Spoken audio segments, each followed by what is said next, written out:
Welcome to of the record. నేను జనని. 14 ఏళ్లు ముఖ్యమంత్రి, 15 ఏళ్లు ప్రతిపక్ష నేత, 28 ఏళ్లకే ఎమ్మెల్యే, 30 ఏళ్ల వయసులోనే మంత్రి, 45 ఏళ్లకు పైగా రాజకీయ ప్రస్థానం, 52 రోజులు జైల్లో పెట్టినా తొనకని బెనకని దీశాలి. జాతీయ రాజకీయాల్లోనూ ఆయనది కీలక పాత్ర. అమరావతి రూపశిల్పి, నవ్యాంధ్రకు సీఈఓ, అంతర్జాతీయ స్థాయిలోనూ అపార గౌరవం, 4వసారి ముఖ్యమంత్రిగా పాలనతో తనదైన మార్క్. ఇలా ముఖ్యమంత్రి నారా చంద్రబాబు నాయుడు గురించి ఎంత చెప్పుకున్నా తక్కువే. 75 ఏళ్లు పూర్తి చేసుకుని 76వ వడిలోకి అడుగు పెడుతున్న ఆ యంగ్ టైగర్ కి తెలుగు జాతి యావత్తు మనస్ఫూర్తిగా బర్త్డే విషెస్ చెప్తోంది ఇప్పుడు.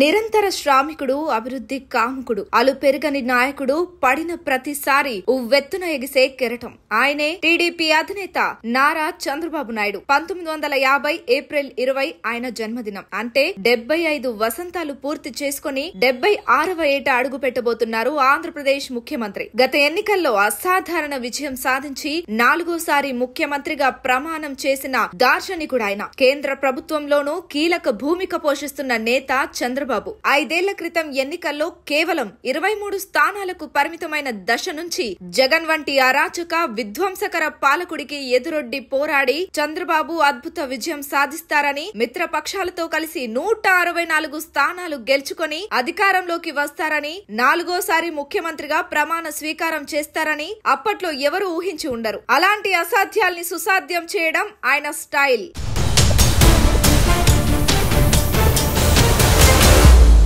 1978లో 28 ఏళ్ల వయసులో ఎమ్మెల్యేగా ఎన్నికై శాసనసభలో ప్రవేశించాక ఇప్పటి వరకు ఆయన 46 ఏళ్ల సుదీర్ఘ రాజకీయ ప్రస్థానం అత్యంత స్ఫూర్తిదాయకం. 1995లో టీడీపీలో చోటు చేసుకున్న పరిణామాల నేపథ్యంలో సెప్టెంబర్ 1న ఆయన ఉమ్మడి రాష్ట్ర ముఖ్యమంత్రిగా బాధ్యతలు చేపట్టారు. ఉమ్మడి ఆంధ్రప్రదేశ్ కు 2 సార్లు, నవ్యాంధ్రకు 1సారి ముఖ్యమంత్రిగా పనిచేసిన ఆయన ఇప్పుడు 4వసారి సీఎంగా ప్రమాణ స్వీకారం చేసి రాష్ట్ర అభివృద్ధిని పరుగులు పెట్టించే పనిలో పడ్డారు. 14 ఏళ్లు ముఖ్యమంత్రిగా, 15 ఏళ్లు ప్రతిపక్ష నేతగా పనిచేయడం రాష్ట్ర చరిత్రలో ఇప్పటికీ రికార్డే. ఆయన సాధించిన విజయాల్ని తరచి చూస్తే వాటి వెనక ఎన్నో త్యాగాలు, అవిశ్రాంత కృషి, క్రమశిక్షణ కనిపిస్తాయి.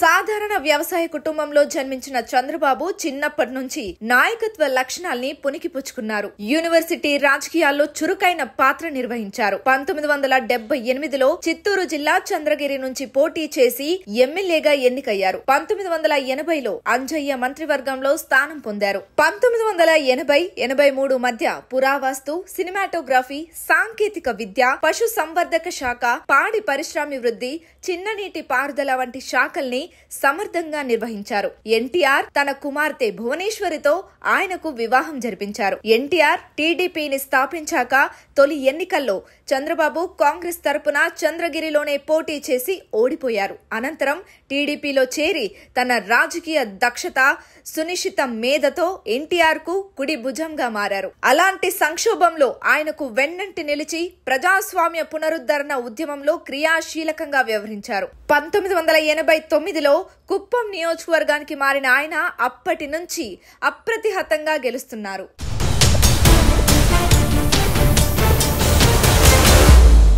సుదీర్ఘ రాజకీయ జీవితంలో చంద్రబాబు అనేక ఆటుపోట్లు ఎదుర్కొన్నారు. కింద పడిన ప్రతిసారి అంతే ఉత్సాహంతో పోరాటం ప్రారంభించి మళ్లీ గెలిచి చూపించారు. ఆయన రాజకీయ ప్రస్థానంలో మొదటి 4 దశాబ్దాలు ఒకెత్తు, గడిచిన 5 ఏళ్లు ఒకెత్తు. గతంలో ఎందరో కాకలు తీరిన నాయకులతో కలిసి పనిచేశారు. మహామహా మేధావుల్ని ఢీకొట్టారు. రాజకీయ పోరాటాలు, గెలుపోటములు ఆయనకు కొత్త కాదు.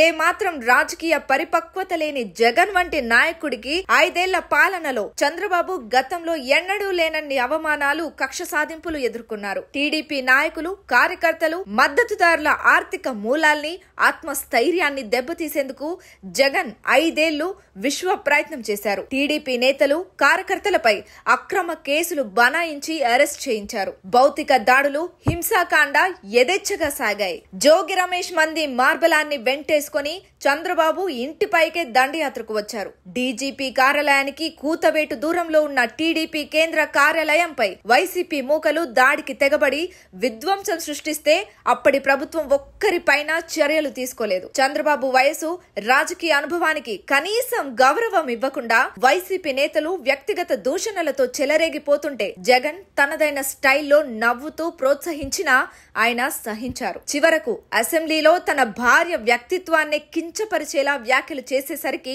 సహించలేక మళ్లీ ముఖ్యమంత్రిగానే సభలో అడుగు పెడతానని శపథం చేసి బయటకు వచ్చేశారు. ఆయనపై జగన్ ప్రభుత్వం అక్రమ కేసులు బనాయించి 52 రోజులు జైల్లో పెట్టినా మౌనంగా భరించారు. ఎన్ని అవమానాలు, దాడులు ఎదురైనా చెక్కు చెదరని స్థైర్యంతో పోరాడి గత ఎన్నికల్లో వైసీపీ మూకల్ని మట్టి కరిపించారు. పార్టీ చరిత్రలోనే అనన్య సామాన్యమైన విజయాన్ని నమోదు చేసి మరో 40 ఏళ్లకు సరిపడా పార్టీకి అవసరమైన జవసత్వాల్ని అందజేశారు.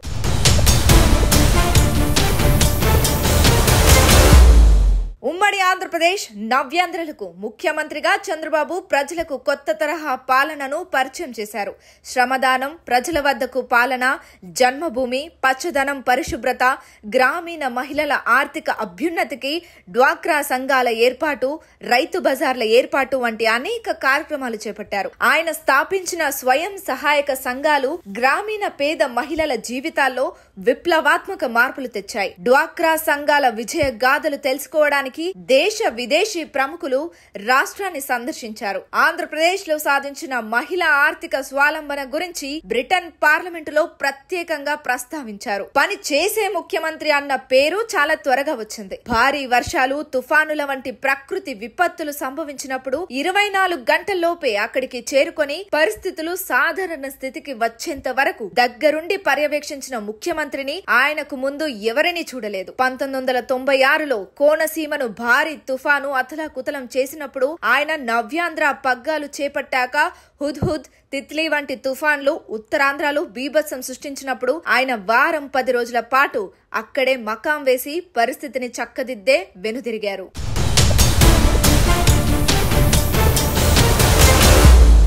అభివృద్ధిని, సంక్షేమాన్ని సమతూకం చేసుకుంటూ పరిపాలనను పరుగులు పెట్టించారు. సంక్షోభం నుంచి అవకాశాలు సృష్టించుకోవాలన్నది చంద్రబాబు తరచూ చెప్పే మాట. చెప్పడమే కాదు, దాన్ని ఆయన ఆచరణలో చూపించారు. 2014లో 16,000 కోట్ల ఆర్థిక లోటుతో రాజధాని లేని రాష్ట్రానికి ముఖ్యమంత్రిగా బాధ్యతలు చేపట్టిన ఆయన అత్యంత వేగంగా పరిస్థితులను గాడిలో పెట్టారు. ప్రభుత్వం ఒక్క రూపాయి కూడా ఖర్చు చేయాల్సిన అవసరం లేకుండా రాజధాని అమరావతి నిర్మాణానికి రైతుల నుంచి భూ సమీకరణ విధానంలో 2 నెలల్లోనే 33,000 ఎకరాలు సమీకరించిన ఘనత ఆయనకే దక్కుతుంది. 2023 నాటికి ఆంధ్రప్రదేశ్ ను దేశంలోని 3 అగ్రశ్రేణి రాష్ట్రాల్లో ఒకటిగా, 2029కి దేశంలోనే అగ్రశ్రేణి రాష్ట్రంగా తీర్చిదిద్దేందుకు ప్రణాళికలు రూపొందించారు. అదే సమయంలో సామాజిక పింఛన్లను 2,000కు పెంచడం, అన్నా క్యాంటీన్లు, ఆదరణ వంటి కొన్ని పదుల సంక్షేమ కార్యక్రమాల్ని అమలు చేశారు. ఉమ్మడి ఆంధ్రప్రదేశ్ కు ముఖ్యమంత్రిగా ఉండగా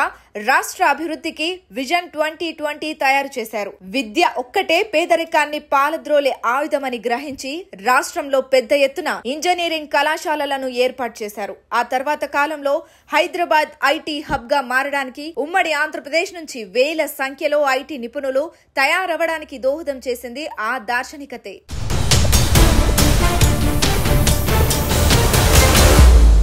హైదరాబాద్ నగరాన్ని పెట్టుబడులకు గమ్యస్థానంగా ఐటీ హబ్ గా మార్చడంతో పాటు ఐఎస్బి, ఐఐఐటి వంటి అనేక అంతర్జాతీయ స్థాయి విద్యా సంస్థల్ని ఏర్పాటు చేశారు. పారిశ్రామికవేత్తలు, ఆర్థికవేత్తలను ఆహ్వానించి వారికి విందులో ఆయన స్వయంగా వడ్డించేవారు. అప్పుడే ఆయనకు రాష్ట్రానికి సిఇఓ అని పేరు వచ్చింది. అప్పటికి పారిశ్రామిక ర్యాంకులలో 22వ స్థానంలో ఉన్న ఏపీ ఆయన కృషి వల్ల 4వ స్థానానికి ఎగబాకింది. ఆయన నవ్యాంధ్రలో ప్రతిపక్ష నేతగా ఉన్నప్పుడు కూడా ఐఎస్బి వంటి సంస్థలు ప్రత్యేక ఉత్సవాలకు ఆయనను ముఖ్య అతిథిగా ఆహ్వానించాయి కనిపిస్తాయంటే ఆయన వేసిన ముద్ర ఎలాంటిదో అర్థమవుతుంది.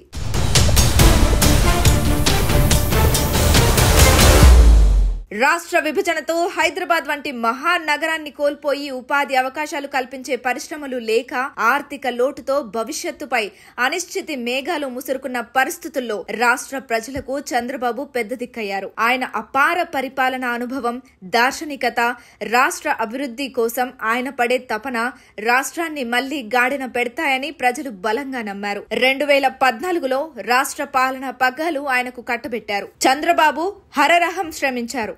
రాజధాని అమరావతి నిర్మాణానికి అంకురార్పణ చేసి నిర్మాణం పరుగులు పెట్టించారు. పట్టిసీమ ప్రాజెక్టును శరవేగంగా పూర్తి చేశారు.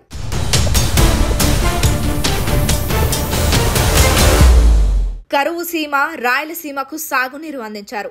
పట్టుబట్టి పోలవరం ప్రాజెక్టును 70% పైగా పూర్తి చేశారు. గ్రామాలు, పట్టణాల్లో పెద్ద ఎత్తున మౌలిక వసతులు కల్పించారు. కియా వంటి భారీ పరిశ్రమల్ని, వేల కోట్ల రూపాయల పెట్టుబడుల్ని తెచ్చారు. అంతర్జాతీయంగా రాష్ట్రానికి ఒక మంచి బ్రాండ్ ఇమేజ్ కల్పించారు.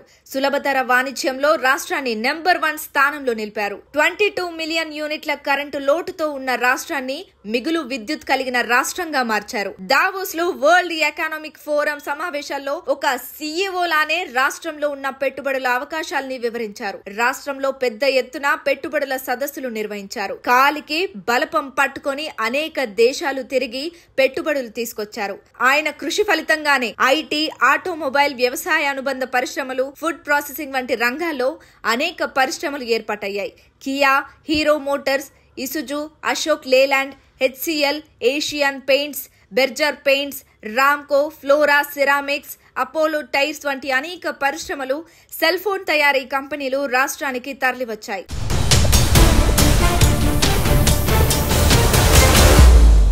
దేశ రాజకీయాల్లో క్రియాశీలకంగా ఉన్న అతి కొద్ది మంది సీనియర్ నాయకుల్లో చంద్రబాబు ఒకరు. గతంలో యునైటెడ్ ఫ్రంట్, ఎన్డీఏలకు కన్వీనర్ గా పలువురు ప్రధానులు, రాష్ట్రపతుల ఎంపికతో పాటు యావత్ దేశాన్ని ప్రభావితం చేసే కీలక నిర్ణయాలు తీసుకోవడంలో ముఖ్య భూమిక నిర్వహించిన చంద్రబాబు ఈ ఎన్నికల తర్వాత జాతీయ స్థాయిలో మరోసారి కీలక వ్యక్తిగా మారిపోయారు. కేంద్రంలో సొంతంగా ప్రభుత్వాన్ని ఏర్పాటు చేసేందుకు అవసరమైనన్ని సీట్లు బీజేపీకి దక్కకపోవడంతో టీడీపీ మద్దతు కీలకమైంది.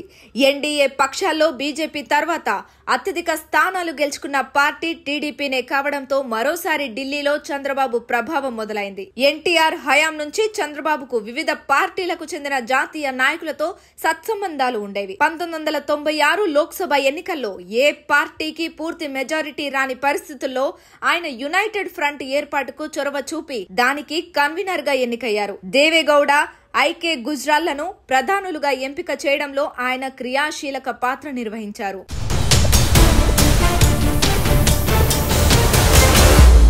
1998లో కేంద్రంలో బీజేపీకి, టీడీపీకి మద్దతిచ్చింది. చంద్రబాబు కన్వీనర్ గా ఎన్డీఏ ఏర్పాటైంది. వాజ్పేయి ప్రభుత్వం ఏర్పాటులో చంద్రబాబు కీలక పాత్ర వహించారు. ఆ ప్రభుత్వానికి బయటి నుంచే మద్దతిచ్చారు. రాష్ట్రపతిగా అబ్దుల్ కలాం ఎంపికలోనూ ఆయనదే ముఖ్య భూమిక. ఎస్సీ వర్గానికి చెందిన జీఎంసీ బాలయోగిని లోక్సభకు స్పీకర్ గా చేశారు. రాష్ట్ర విభజన తర్వాత 2014 ఎన్నికల్లో ఆంధ్రప్రదేశ్ లో టీడీపీ, బీజేపీ కలిసి పోటీ చేశాయి. ఈ కూటమికి జనసేన పార్టీ మద్దతిచ్చింది. టీడీపీ కేంద్ర ప్రభుత్వంలో చేరింది. ప్రత్యేక హోదా, విభజన హామీల వంటి కొన్ని అంశాల్లో విభేదించి 2019 ఎన్నికలకు ఏడాది ముందు కేంద్ర ప్రభుత్వం నుంచి టీడీపీ వైదొలిగింది. ఈసారి ఎన్నికల్లో బీజేపీ, జనసేనలతో పొత్తు పెట్టుకున్న టీడీపీ సొంతంగా 16 లోక్సభ స్థానాల్ని మిత్రపక్షాలతో కలిసి 21 స్థానాల్ని గెలుచుకుంది.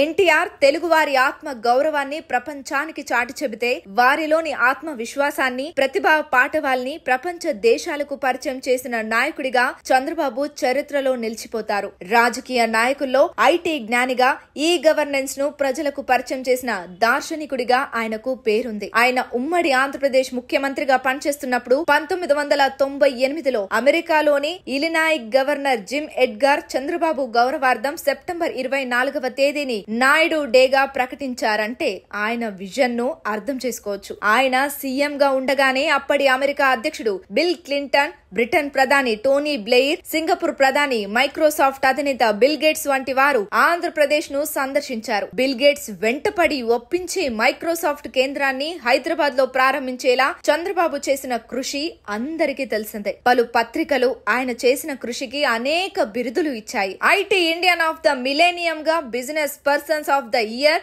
South Asian of the year వంటి బిరుదులతో సత్కరించాయి. అమెరికాకు చెందిన ఒరాకిల్ కార్పొరేషన్ ప్రచురించే మాస పత్రిక ప్రాఫిట్ చంద్రబాబును హిడెన్ 7 వర్కింగ్ వండర్స్ లో ఒకరుగా అభివర్ణించింది.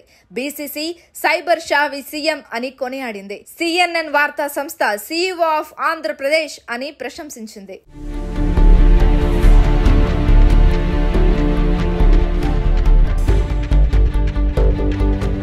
విభజనతో ఆంధ్రప్రదేశ్ కు జరిగిన దగా కంటే 2019 నుంచి 5 ఏళ్ల జగన్ పాలనలో రాష్ట్రానికి జరిగిన నష్టమే ఎక్కువన్నది చంద్రబాబు తరచూ చెప్పే మాట.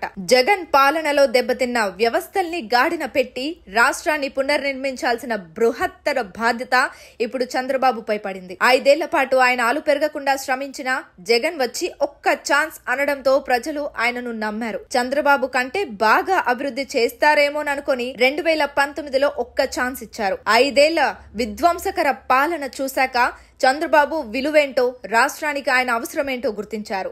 రాష్ట్ర విభజన కంటే 5 ఏళ్ల జగన్ విధ్వంసక పాలనలోనే రాష్ట్రానికి ఎక్కువ నష్టం జరిగిందని తెలుసుకున్నారు. ఈసారి అసాధారణ సంఖ్యలో సీట్లు కట్టబెట్టి కని విని ఎరుగని మెజారిటీలతో కూటమి అభ్యర్థులను గెలిపించి చంద్రబాబుకు మరోసారి పట్టం కట్టారు. ఇప్పుడు రాష్ట్ర భవిష్యత్తు చంద్రబాబు చేతుల్లోనే ఉంది. రాష్ట్రాన్ని పునర్నిర్మించాల్సిన బృహత్తర బాధ్యత ఆయన భుజ స్కంధాలపై ఉంది. జగన్ పాలనలో అన్ని వ్యవస్థలు విధ్వంసమయ్యాక, ఆర్థిక వ్యవస్థ కుదేలయ్యాక వచ్చే 5 ఏళ్లు రాష్ట్రాన్ని పరిపాలించడం నల్లేరు మీద బండి నడక కానే కాదు. దెబ్బతిన్న వ్యవస్థల్ని గాడిన పెట్టడం, తీవ్ర నిరాశ నిస్పృహల్లో కూరుకుపోయిన యువతకు మళ్లీ భరోసా ఇచ్చి ఉపాధి కల్పనకు బాటలు వేయడం, ఆర్థిక వ్యవస్థను మెరుగుపరచడం, అమరావతి, పోలవరం ప్రాజెక్టులను పూర్తి చేయడం, పెట్టుబడిదారుల్లో మళ్లీ విశ్వాసాన్ని పాదుకొల్పి పరిశ్రమల్ని తేవడం అంత ఆషామాషీ కాదు. సంక్షేమం, అభివృద్ధి మధ్య సమతూకం తప్పకుండా పాలనా రథాన్ని పరుగులు పెట్టించడం ఇప్పుడు చంద్రబాబు ముందున్న అసలైన సవాలు. 76వ వసంతంలోకి అడుగు పెడుతున్న నిత్య యవ్వనుడు హైటెక్ సీఎం సిబిఎన్ కు ఆ సవాలు అధిగమించడం పెద్ద కష్టమేమి కాదు. Happy birthday and all the best CBN sir.